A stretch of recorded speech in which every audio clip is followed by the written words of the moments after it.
Bem-vindos ao nosso canal no Spotify. Você ouvirá neste momento uma reflexão bíblica com o pastor Rainerson Israel. Deus abençoe sua vida e fale ao seu coração. Mas quero convidar você para abrir a palavra de Deus em Apocalipse capítulo 4.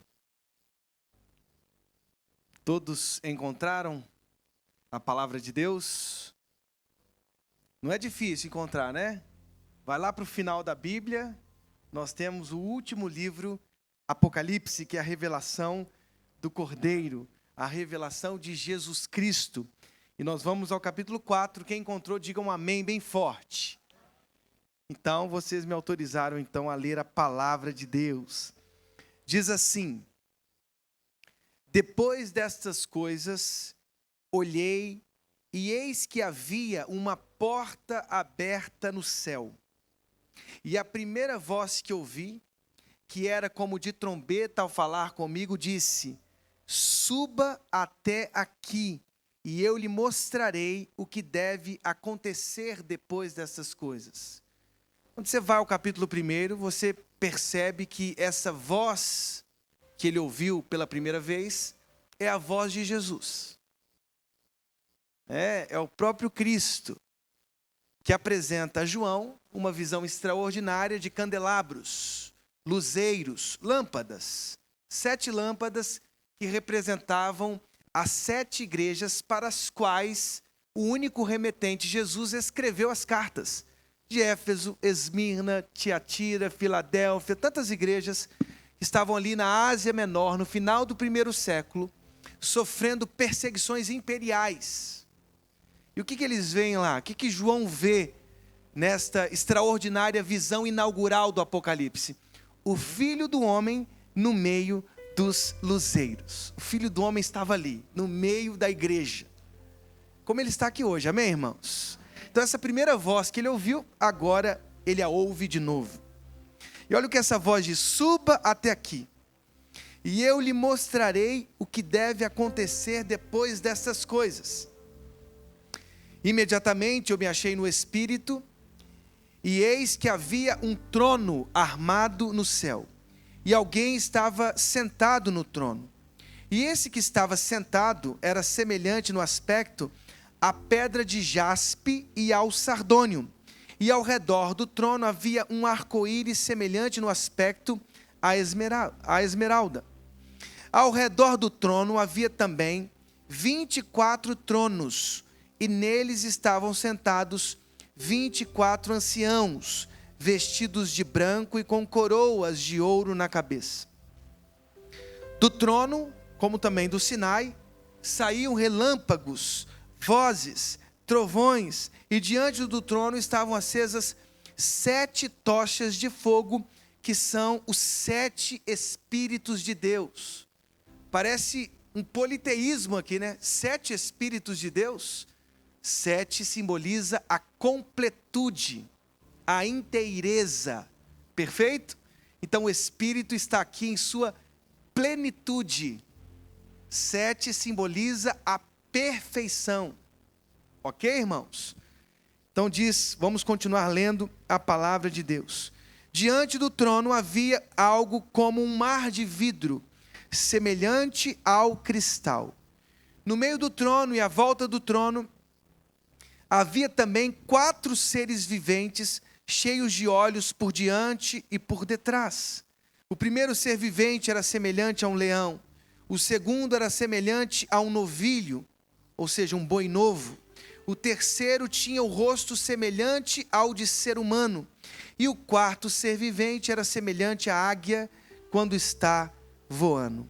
E os 4 seres viventes, tendo cada um deles respectivamente 6 asas, estavam cheios de olhos ao redor e por dentro, não tinham descanso nem de dia nem de noite, proclamando: Santo, Santo, Santo é o Senhor Deus, o Todo-Poderoso, o que era e o que é e o que há.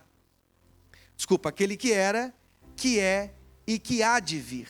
Sempre que esses seres viventes davam glória, honra e ações de graças ao que está sentado no trono, ao que vive para todo sempre, os 24 anciãos se prostravam diante daquele que está sentado no trono. Adoravam o que vive para todo sempre e depositavam as suas coroas diante do trono, proclamando: Tu és digno, Senhor e Deus nosso, de receber a glória, a honra e o poder, porque criaste todas as coisas e por tua vontade elas vieram a existir e foram criadas. Amém? Feche os seus olhos nesse momento e converse com o Senhor. Vamos falar com Ele, para que Ele possa falar também aos nossos corações. Senhor, nós já ouvimos a Tua voz de tantas maneiras aqui.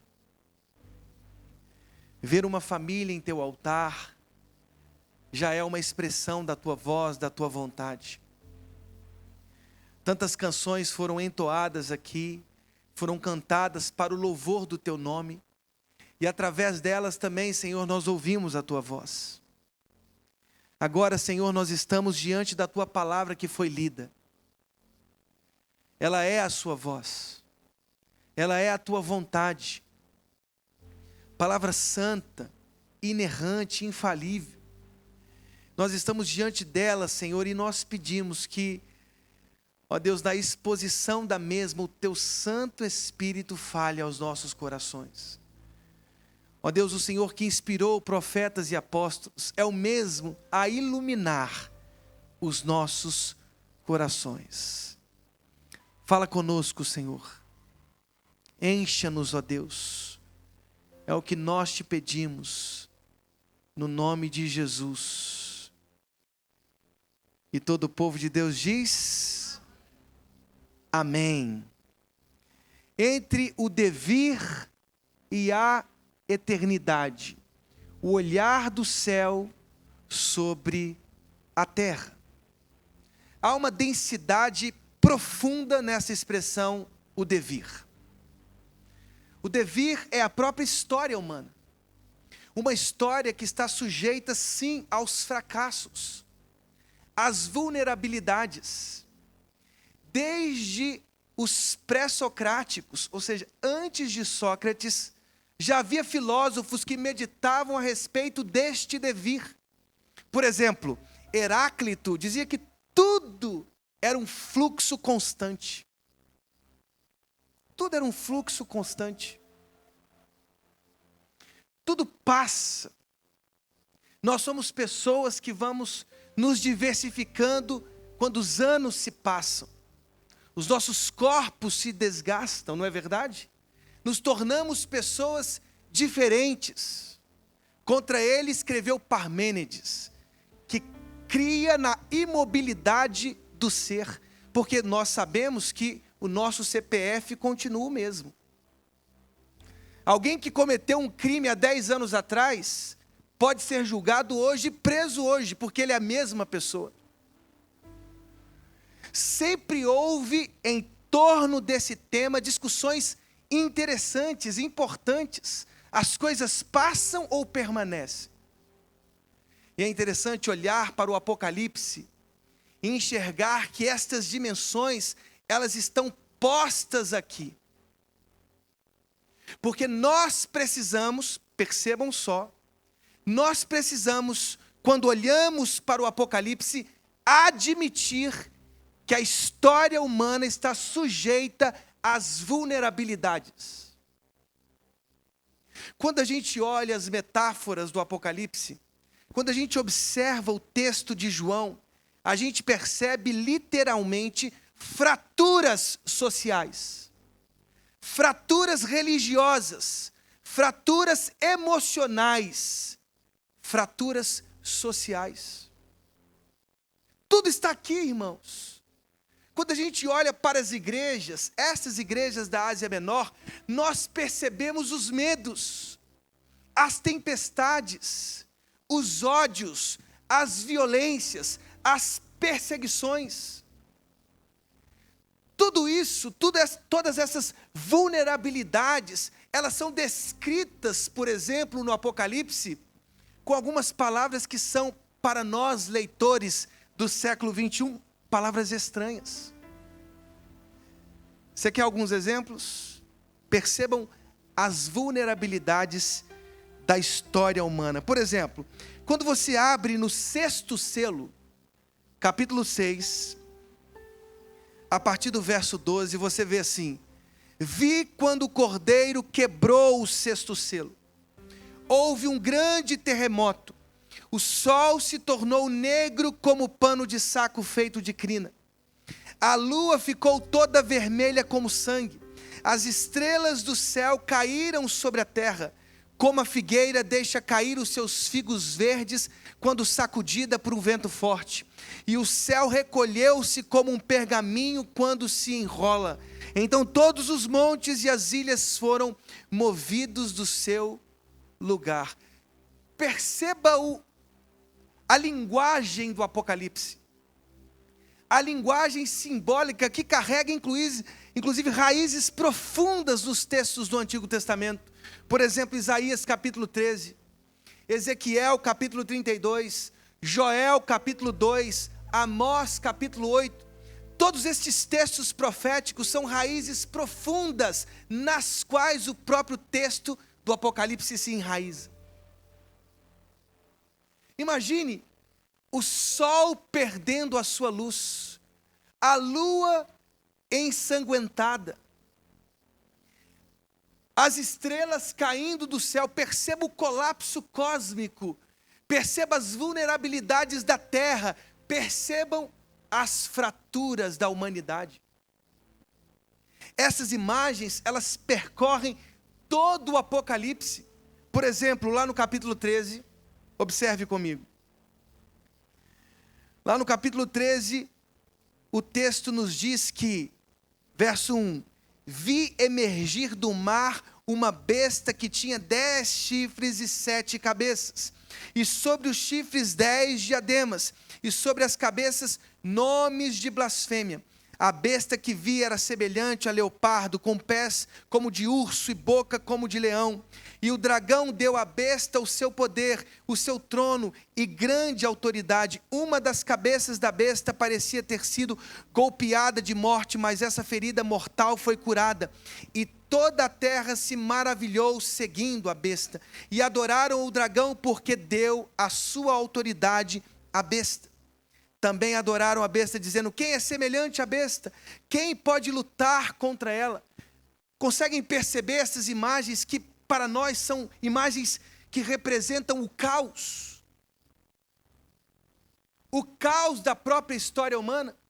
Salte comigo para o capítulo 17. Diz assim a palavra de Deus. Verso 7, o anjo, porém, me disse: por que você ficou admirado? Vou lhe explicar o mistério da mulher e da besta que tem as 7 cabeças e os 10 chifres e que leva a mulher. A besta que você viu era e não é mais, e está para emergir do abismo e caminha para a destruição. E aqueles que habitam sobre a terra, cujos nomes não foram escritos no livro da vida desde a fundação do mundo, se admirarão vendo a besta que era e não é mais, mas tornará a aparecer. Aqui está a mente, quem tem sabedoria. As 7 cabeças são 7 montes nos quais a mulher está sentada. São também 7 reis, dos quais 5 caíram. Um existe e o outro ainda não chegou. E quando chegar, tem de durar pouco tempo. E a besta que era e não é mais é também o 8º rei, mas faz parte dos 7 e caminha para a destruição. As pessoas, quando entram nas páginas do Apocalipse, elas sentem arrepios, elas sentem medo, porque todas essas imagens representam as potencialidades do mal e dos males que às vezes governam as nossas próprias consciências. Agora percebam só, o texto diz: as 7 cabeças são os 7 montes. A cidade de Roma estava construída em 7 montes.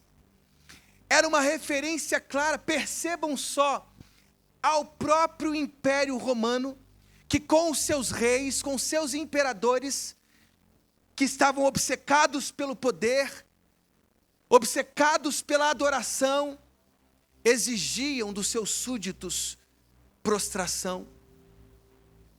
idolatria, adoração. Percebam aquele 666 que aparece no Apocalipse 13, que é o número da besta. Percebam a grandeza desse simbolismo. 6 é o número do homem. O homem foi criado em qual dia? No sexto dia. 666 é uma espécie de dízima periódica na matemática. É o 6 que quer ser 7, que insiste em ser 7, que quer a adoração, que imita os gestos do 7, que imita os gestos da perfeição, que imita os gestos do Cordeiro, que imita os gestos daquele que está sentado no trono. Todas estas imagens mostram para nós, para os nossos próprios olhos e ouvidos, a possibilidade dos colapsos, do colapso da terra, do colapso da humanidade, do colapso das guerras, das violências, dos ódios. Percebam, irmãos, João está exilado em Pátimos, o vidente do Apocalipse, aquele que viu, o visionário do Apocalipse. Ele está exilado por causa do Evangelho. João vê com os seus olhos humanos as vulnerabilidades do devir, da história. Ele olha e percebe as rachaduras sociais, as rachaduras econômicas, as exigências dos imperadores, os delírios daqueles governantes que exigiam adoração, prostração, como Antipas, que foi imolado, que foi morto por causa do Evangelho do Cordeiro. João é um conterrâneo, João é um contemporâneo. Ele está vendo com os próprios olhos, ele está ouvindo com os próprios ouvidos. Toda a tensão social, toda a tensão econômica, todas as perseguições espalhadas nas cidades da Ásia Menor. E diante desse colapso, ele é convidado a entrar no céu. Eu fico imaginando João colapsado psiquicamente, violado pelas destruições que entrincheiravam a sua consciência. E ele, cansado diante de tantas perseguições, ele é convidado pela mesma voz a entrar no céu, a entrar na eternidade. Porque diante do devir, irmãos, diante da história humana, diante das nossas próprias histórias, os céus hoje nos convidam a olhar a partir do céu para as coisas da terra. Prestem bem atenção. Este texto é uma carta. É uma carta escrita para igrejas sofredoras. Cristãos sofredores. Cristãos que viam com os próprios olhos, tateavam com as suas próprias mãos as perseguições, as opressões econômicas, as opressões religiosas. Diante desse pavor social, desse cataclisma social e dessas metáforas de queda das estrelas, do colapso do cosmos, que eram metáforas, por favor, não interprete literalmente, metáforas das possibilidades de que aquele caos que eles já viviam tornasse ainda pior. Estes que sofriam foram convidados com João a olhar para a sua própria história a partir do céu. Irmãos, esse texto foi escrito para nós. O Apocalipse foi escrito para nós.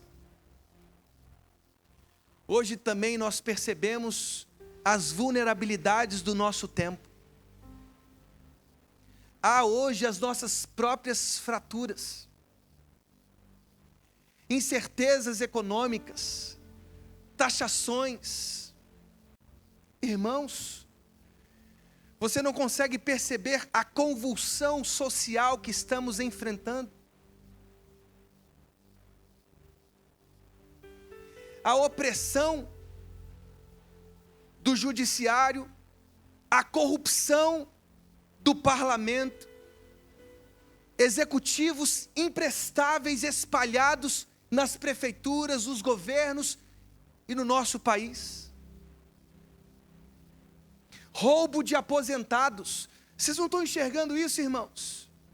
Quantas vulnerabilidades, quantos cânceres que estão espalhados na nossa sociedade. Facções criminosas no poder. Já vivemos um narco-estado. Irmãos, nós já estamos acordados num narco-estado. Essas fraturas nós estamos vendo diante dos jornais que nós acessamos, das redes sociais. E percebam comigo, não são apenas fraturas políticas, econômicas, sociais, são também fraturas emocionais. As ansiedades, as doenças neuronais que estão se espalhando, as vulnerabilidades psíquicas, os nossos próprios sofrimentos, doenças que batem na porta do nosso próprio corpo. Tudo isso fragiliza o nosso olhar, tudo isso destrói, corrompe as lentes através das quais enxergamos a nossa história. Enxergar a história humana com os nossos olhos é um dos piores erros que a gente pode cometer. Porque aí os nossos pessimismos se avolumam. Um abismo chama outro abismo. E por isso o céu está nos convidando hoje a entrar com João, enxergar aquele que está sentado no trono. E a partir desta visão, enxergar as nossas próprias histórias pessoais, a nossa própria casa, os nossos corações, a nossa família, a história humana. Vamos enxergar a partir da eternidade o próprio devir? Amém, irmãos? Percebam comigo o que diz a palavra de Deus. Lá em Apocalipse 4, diz a palavra de Deus, o verso 2: imediatamente eu me achei no Espírito, e eis que havia um trono armado no céu, e alguém estava sentado no trono. Queridos irmãos, eu mencionei aqui tantas fraturas, tantos problemas sociais, econômicos, a segurança pública, tudo isso, guerras que estão se espalhando no Oriente Médio, na Rússia, Ucrânia. Irmãos, talvez você se pergunte diante de tanto caos, se Deus realmente está no controle da história, ou se nós estamos lançados, jogados, sendo governados pelos piores tiranos que essa história já apresentou. Porque percebam só, irmãos, uma das coisas mais evidentes das cartas de João, primeira, segunda e terceira carta, é que a palavra anticristo aparece lá no plural. No plural. Os ouvintes de João, os leitores de João, estavam também cercados por anticristos. E isso não quer dizer que isso invalide, por exemplo, a possibilidade de um anticristo no final dos tempos. Eu acredito nisso. Mas nós precisamos perceber quais são os anticristos da nossa história. Quais são os tiranos da nossa história? Quais são os governos? Quais são as tiranias? Quais são as loucuras que às vezes governam as nossas próprias consciências? E talvez você, no meio do desespero, no meio da ansiedade, diga assim: bem, Deus perdeu o controle da história. E o que a palavra de Deus está dizendo é: não, nós estamos entrando com João no céu. Você consegue entrar no céu com João? Você está sendo convidado a olhar para este trono e perceber que neste trono há alguém assentado. Quem está sentado no trono? O Deus Todo-Poderoso. Ele continua governando a história dos homens. Ele continua governando a sua história. Ele continua governando as nossas histórias, que convergem nessa história maior da humanidade. Não é a ONU, não é o Banco Mundial, não é Trump, não. Quem governa a história é o Senhor Deus Todo-Poderoso. Ele continua sentado no trono, irmãos.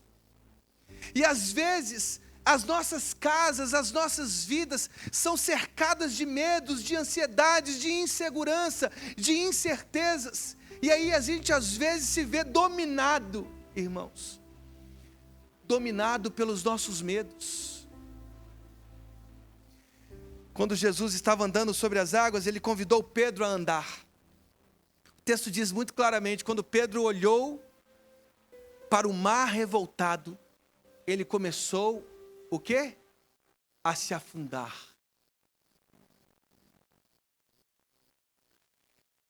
A palavra que ele está nos dizendo hoje, a partir do capítulo 4 é: não deixe de olhar para o trono. Quaisquer que sejam as perseguições que você enfrenta hoje, quaisquer que sejam os diagnósticos que você enfrenta hoje, quaisquer que sejam os problemas emocionais que você enfrenta hoje, quaisquer que sejam as feridas familiares que você enfrenta hoje, lembre-se, quem está sentado no trono. Não permita que os seus olhos fraquejem e se fixem nas ondas, nas tempestades, nas chuvas, não. Que os seus olhos estejam fixos naquele que está sentado no trono. Porque só assim, irmãos, nós superaremos os nossos próprios dramas. Porque no trono há estabilidade. Estabilidade. Você pode estar enfrentando uma convulsão, o trono está estável. Deus não perdeu o controle da história. Ele continua reinando de forma estável, fazendo toda a história humana convergir para o seu propósito único. Ele continua reinando sobre a sua história, sobre a minha história, sobre as nossas histórias, em nome de Jesus. Amém? Mas olha como que o trono e aquele que está sentado no trono é descrito. No verso 3 diz assim: e esse que estava sentado era semelhante no aspecto à pedra de jaspe e ao sardônio. E ao redor do trono havia um arco-íris semelhante no aspecto à esmeralda. Ao redor do trono havia também 24 tronos, e neles estavam sentados 24 anciãos vestidos de branco e com coroas de ouro na cabeça. Do trono saíam relâmpagos, vozes, trovões, e diante do trono estavam acesas 7 tochas de fogo, que são os 7 Espíritos de Deus. E diante do trono havia como um mar de vidro, semelhante ao cristal. É impressionante como a soberania de Deus é exposta nestes versos. Você já percebeu como a linguagem do Apocalipse é uma linguagem que às vezes, que ao mesmo tempo fala, revela e esconde a face daquele que está sentado no trono? Deus é indescritível, irmãos. Ele é como a esmeralda, ele é como o sardônio, como o jaspe, como a pedra de jaspe. Pedras preciosíssimas, que são usadas aqui como metáforas para dizer como Ele é grande, como Ele é soberano. Veja, Deus não pode ser contido pelas nossas palavras. Não há teologias que esgotem quem está sentado no trono. E uma das coisas que me deixam mais perplexo neste texto é o verso 6. O mar de vidro. Vocês já tinham percebido isso em Apocalipse 4? Você sabia que na antiguidade o mar simbolizava o caos? O caos. A morada do monstro marinho, o Leviatã, das teologias da antiguidade, do Oriente Próximo, da Babilônia, dos assírios. Uma linguagem escondida, enigmática, que revela os medos que as filosofias antigas, que as percepções antigas tinham do mar.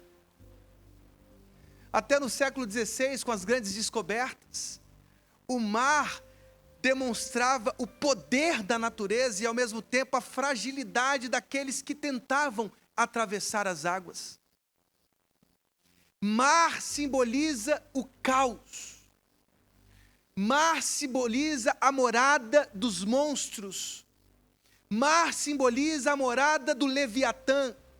Mar simboliza o próprio lugar de onde emerge a besta no capítulo 13. Agora, olha a grandeza do que o texto está dizendo. Esse mar diante do trono está imobilizado. Imobilizado. Percebam comigo, irmãos, a grandeza do que este verso está dizendo. Quando os discípulos atravessaram as águas caóticas da Galileia, do mar da Galileia, eles enfrentaram o poder das chuvas torrenciais, dos ventos contrários. Eram pescadores experientes. E eles saíram na primeira parte da noite, mas o texto diz que foi na quarta vigília da noite, ou seja, quando a escuridão estava mais densa, Cristo aparece andando sobre as águas. Percebam o desespero dos discípulos. Eles estavam sozinhos, sobressaltados pelas águas fortes, caóticas do mar da Galileia. A dor, o sofrimento, o desespero dos discípulos alcançou na quarta vigília da noite o clímax, o ápice. Irmãos, é terrível receber um diagnóstico contrário. É terrível ter que enfrentar dentro da nossa casa um caos no casamento. A possibilidade de um divórcio, de uma separação, de um rompimento, de ver filhos se espalhando. É terrível quando sofremos perseguições no próprio trabalho. Tudo isso às vezes alcança patamares críticos, como os discípulos que estavam sobressaltados pelas águas caóticas do mar. Mas foi lá na quarta vigília da noite, quando a fraqueza do ser humano se tornou ainda mais vulnerável, que Jesus aparece andando sobre o caos, andando sobre as águas, andando sobre a morada dos monstros, andando sobre aquilo que simbolizava os problemas, as dificuldades, os sofrimentos. Aqui no capítulo 4 de Apocalipse, o mar está vítreo. O mar está imobilizado. Diante do trono de Deus, os nossos medos se imobilizam. Diante do trono de Deus, as nossas tempestades se imobilizam. Diante do trono de Deus, o nosso caos emocional se imobiliza. Irmãos, como nós estamos olhando para os nossos sofrimentos, como nós estamos olhando para os nossos diagnósticos, como nós estamos olhando para a nossa casa, para a nossa família, para os nossos sofrimentos. É a partir da fala insensível de um colega do trabalho, termina mesmo, cara. Termina o seu casamento, é mais fácil. Será que nós estamos regendo as nossas próprias vidas a partir de um diagnóstico, é irreversível, é incontornável? Espera aí, irmãos. Nós estamos diante do trono do Cordeiro. Nós estamos diante do trono daquele que está sentado no trono, o próprio Pai, o nosso Deus, e diante dele os nossos medos se mobilizam, as tempestades se mobilizam, o caos se imobiliza. Por isso nós precisamos olhar para a eternidade. Amém, irmãos? Mas diz mais a palavra de Deus. Diz que haviam 24 anciãos. Os 24 anciãos circundavam o trono, seres angelicais, 4 seres viventes, que eram semelhantes ao leão, ao novilho, ao ser humano, à águia quando está voando. Todos eles cheios de olhos, cheios de ciência. Olhos simbolizam a ciência, o conhecimento. Cheios de asas, ou seja, eram seres móveis. Tinham mobilidade. Não tinham descanso nem de dia nem de noite, proclamando: Santo, Santo é o Senhor, Deus, o Todo-Poderoso, aquele que era, que é e que há de vir. Aquele que era, que é e que há de vir. E aí diz o verso 10, os 24 anciãos se prostravam diante daquele que está sentado no trono, e adoravam o que vive para todo sempre, e depositavam as suas coroas diante do trono. Eu falei de estabilidade, eu falei de soberania, e agora quero conversar sobre o governo. Quem governa a sua consciência? Quem governa o seu olhar? Irmãos, muitas vezes nós permitimos que as nossas próprias vidas sucumbam ainda mais, quando nós queremos que os nossos próprios braços desviem as tempestades. É horrível essa sensação. É horrível a sensação de ver os nossos braços ainda mais frustrados, as nossas estratégias frustradas. E essa imagem, para mim, é uma das imagens mais extraordinárias. Todos estes seres angelicais estavam diante do trono. Os seres viventes, os anciãos, os milhares e milhares de anjos, milhões e milhões de anjos, e todos eles diziam: Santo, Santo, Santo, é o Senhor Deus, o Todo-Poderoso, aquele que era, que é e que há de vir. Percebam comigo, irmãos. A besta que aparece no capítulo 13 e também no capítulo 17, ele é descrito assim: aquele que era e já não é mais, que emergirá do abismo para a sua própria destruição. A besta é descrita assim: aquele que era e já não é mais, que emergirá do abismo para a sua própria destruição. Veja a vulnerabilidade da história, do devir. Percebam a vulnerabilidade dos nossos próprios braços. Irmãos, os nossos corpos estão colapsando. Você sabia disso? O cara faz 40 anos, começa a deixar de enxergar. Pouco faz 50, 55, deixa de ouvir. Daqui a pouco ele vai achar que pode jogar bola como jogava quando tinha 17 anos. E fica acamado no outro dia. Ele tenta correr e não vai, o corpo não acompanha mais. Ele sobe a escada e ele sente dor em todas as vértebras do corpo. Isso são sinais claros de como o nosso corpo está colapsando aos poucos. E a gente que tenta esconder o envelhecimento do nosso próprio corpo. Tem homens e mulheres que fazem tantas cirurgias para esconder. E puxa daqui, puxa de lá, puxa. E puxa tantas vezes que quando pisca, mexe o pé. Porque queremos esconder o colapso dos nossos corpos, e é verdade. Os nossos corpos estão colapsando, irmãos, aos poucos. O corpo alcança um ápice e depois é só ladeira abaixo. Só ladeira abaixo. Irmãos, se nós olharmos para as nossas vulnerabilidades, para os nossos braços, o nosso pessimismo se agudizará ainda mais. Isso é verdade. Porque nós somos seres passageiros.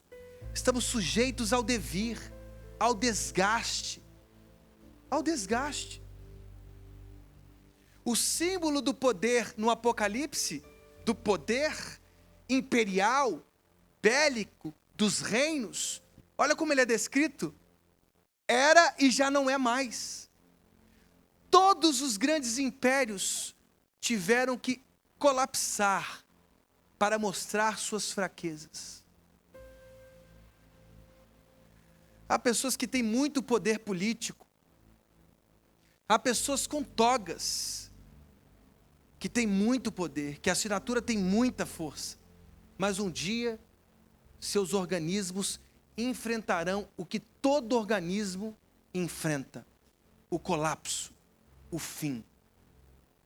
O fim da vida orgânica. Nossos corpos serão jogados num sepulcro. Alguém já fez exumação aqui? A exumação é o retrato de quem nós somos. Todos nós seremos comidos, que sermão difícil de ouvir, né? Por vermes. Isso se os nossos braços mortais forem a nossa esperança. Mas a nossa esperança não são os braços mortais. A nossa esperança está sentado no trono. O Senhor Deus, o Todo-Poderoso, aquele que era, que é e que há de vir. E é por isso que nós temos que ser como estes 24 anciãos que se prostraram diante daquele que está sentado no trono e depositaram suas coroas diante do trono. Nós fomos convidados nessa noite, irmãos, a entrar no céu e perceber como nós somos vulneráveis, como o devir é vulnerável, é passageiro, como os nossos corpos estão aos poucos colapsando. Para a gente entender, olhando para o trono, olhando para aquele que é descrito com pedras preciosas, jaspe, sardônio, esmeralda, que a nossa fé é a ressurreição de todos os corpos, é a nova Jerusalém, novos céus, nova terra. As nossas confianças não podem estar firmadas, fundamentadas no devir, na história, não, mas na vinda. No último domingo eu ouvi uma palavra muito linda. Nós temos que aprender a amar a vinda e não a vida. Lá em 2 Timóteo, o crescente amou o próprio século. Demas, tendo amado o presente século, abandonou o evangelho. O que nós amamos? Nós amamos os poderes vulneráveis? Nós fanatizamos os nossos corações em poderes vulneráveis? Ou nós aprendemos com os anciãos que a sabedoria é pegar as nossas coroas, os nossos diademas e depositar aos pés daquele que está sentado no trono? Qualquer que seja o seu diagnóstico, qualquer que seja a sua situação emocional, psíquica, qualquer que seja o drama familiar que você vive, pegue a sua coroa, arranque o reinado de suas mãos, arranque o reinado do seu umbigo e deposite sua coroa nos pés daquele que está sentado no trono. Esta é a grande sabedoria. Fixar os nossos olhos não para o caos, não para a besta, não para os anticristos, não para a grande prostituta, a Babilônia. Fixar os nossos olhos naquele que que está sentado no altar. Vamos depositar as nossas coroas? A nossa confiança? Deixe de reinar na sua vida. Permita que Jesus reine sobre a sua história. No nome de Jesus. Amém.